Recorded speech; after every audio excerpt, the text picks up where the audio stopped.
Okay, switching it up here. I'm turning those homemade ballistic gel blocks around.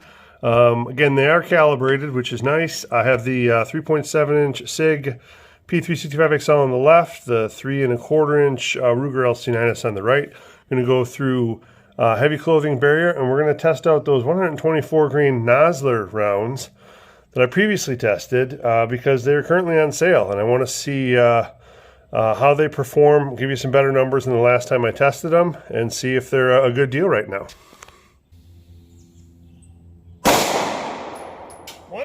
1011.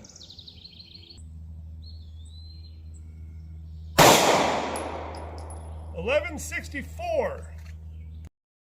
Okay, put those two shots a little closer than I wanted to. Apologize for that, but this is where the LC9S went in. This is where the SIG went in. Top down. Again, this track on the left is from the SIG. Track on the right is from the Ruger, and both pretty good. If we look at it from the side here, hopefully you can see that. Otherwise, we'll check it from the other side. So again, this one right here in the front is from the Ruger, and both made it into the second block. Looks like the this one at the top is from the SIG. Looks like the leading edge of that one is right down in there at about 12.5 inches. And the leading edge on the Ruger is actually a little bit further. It's right at about 13 inches there for the leading edge on that one. If I can line this up for you. There you go. So yeah, it looks like the Ruger got a little deeper in the block. We'll dig those out. Okay, after digging them out, this is the round out of the Ruger LC9S. This is out of the SIG. Both did pretty good for 124 grain standard pressure rounds. We'll measure them at home.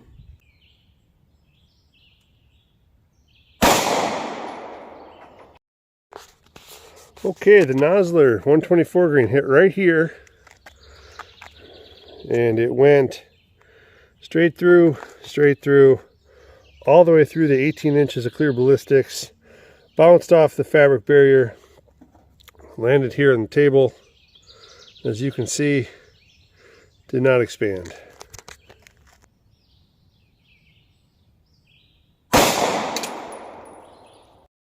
Well, that one unfortunately came in a very similar hole over here. Does seem to have a distinctly separate track in there. And did stay in the block and got some expansion. So, yeah, we'll dig that out. Maybe we'll take one more shot with that. Sorry, that first Nosler round made it to 17 inches there down in the gel. And I'll dig that out and I'll take another shot. Here. 989, 1002, 1034, 1071, 1062. Okay, welcome back. I hope you enjoyed that testing that was done at the range today. I know I've done a lot of 380 testing, so it's kind of a nice change of pace to do some 9mm. These again were the 124 grain 9mm Nosler rounds. These rounds were made by a company called US Cartridge. It's the company brand, in-house brand from a website called ammunitiondepot.com. I purchased them previously a while back, and I did test them previously. The reason for this test was that I had seen that they had gone on sale on that site, and they had worked out to about 37 cents a round. They were on sale for $74 for a box of 200 bulk packed. And unfortunately, they went out of stock between the time I went to the range to test them and by the time I got back to editing these videos. So I apologize for that. I don't know if they'll be back in stock or any details on that. I also am not sure about other sites. I'm assuming that there's 124 grain Nosler 9mm available at other sites and also as components for you hand loaders. These are using just to clarify, the Nosler Sporting handgun bullets. These are not the ASP, the ASP rounds, those new rounds that Nosler has come out with. This is a little bit older bullet technology. Just to clarify that point. But they did pretty well in my testing. Again, so far I've had, as you've watched the 380 testing recently, I've had mixed results and a mixed opinion about clear ballistics. I know a lot of people love and swear by clear ballistics. I like a few things about it. Number one, I like that it's clear. You can see the tracks and the permanent wound cavities, even if they're slightly reduced over what you would get in homemade or in organic ballistics gel because of the synthetic nature of the material itself. And I also like that it's temperature stable, or supposedly. What I don't like is that it seems to be a very soft material compared to organic gel, and so I don't know how realistic it is for damage purposes.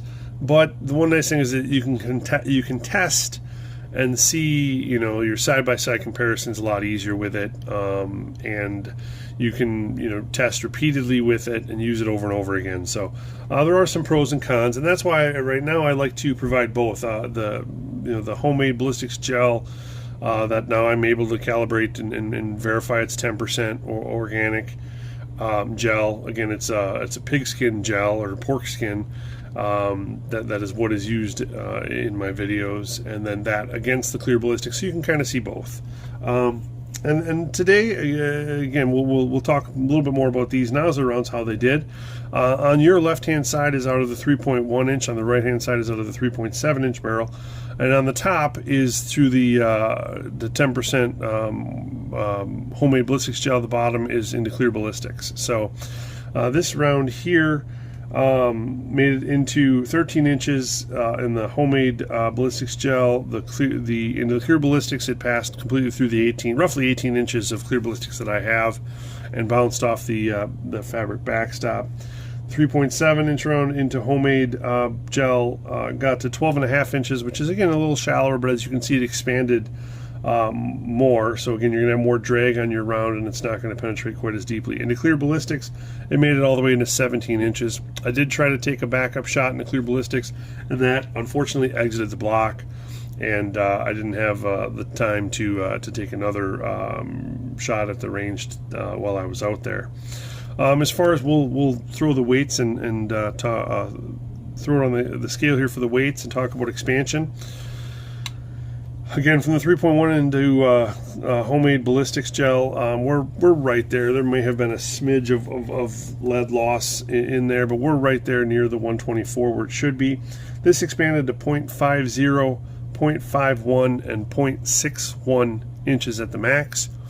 The max, as you can see here, includes this little wing that's sticking out on the side.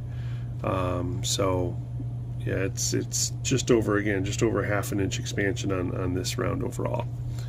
There's no expansion, so there's no pictures of measuring into the clear ballistics, because again, it's not going to be any wider than the core. Again, no weight loss. Out of the 3.7 into the homemade gel, no weight loss on that. This one had the best overall expansion, as would be expected. 0.52, 0.55, and 0.57 inches. And if you want to see that one up close, again, a big ball of lead is what this turned into. So pretty good round. Into the clear ballistics then, from the 3.7 inch barrel, got to, as I mentioned, 17 inches. This expanded to 0.47, 0.48, and 0.56 inches. That 0.56, and again, no weight loss. That 0.56 is from these little wings here on this one, where again, it did not get pushed back to the core. It did not fully push those back, so that's where that's coming from, if you can see that there in the video. So again, pretty good performance overall. If we want to compare it against other recently tested 124 grain rounds, I do have, this is the 124 XTP I tested a while back in my XTP off challenge. If you want to go back and see that video if you haven't seen it, where I compared the 115 to 124 to 147 XTP rounds. and compared those side by side. This was the result from the 124 out of the 3.1 inch barrel. And then the HST I also tested recently, a 124 out of a 3.1 inch barrel as well. So that was this one here, HST round. I didn't mention the speeds on these Noslers. Let me go back and do that quickly here.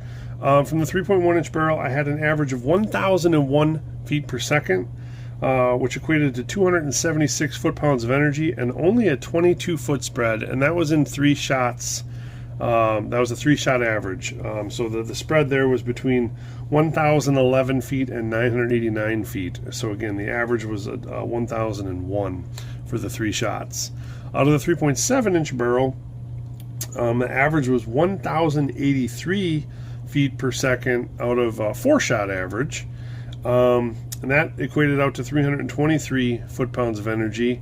That had a larger spread. That had a 130 foot spread. The 1164 was the fastest, 1034 was the slowest. So that had a larger spread in 4 shots out of the larger barrel.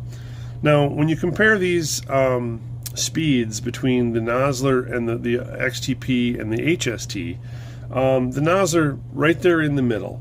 For the 124 XTP, it averaged out of the 3.1 inch barrel 989, and then it averaged 1036 out of the 3.7 inch barrel. For the HST, I only got speeds from the 3.1. I haven't actually tested the 3.7, or at least I couldn't find my notes on that if I did.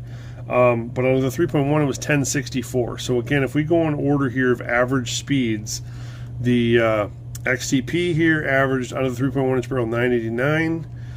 The Nosler averaged 1,001, and the HST averaged 1064. So again, the Nosler was right there in the middle. So there we go. That's pretty much all I have to share.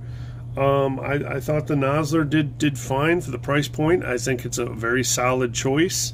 Anything under 50 cents a round, I'm always a buyer when it comes to decent self-defense rounds, especially in 9mm. So yeah, there we go. I hope you enjoyed this video. Stay tuned. I know I got more coming. Again, as I mentioned in the last one, I do have some vacation coming up, and the weather up here hasn't been the best. It's been very hot. I don't like to go out to the range when it's supposed to be 90 degrees, just because those organic gel blocks, they don't like the heat.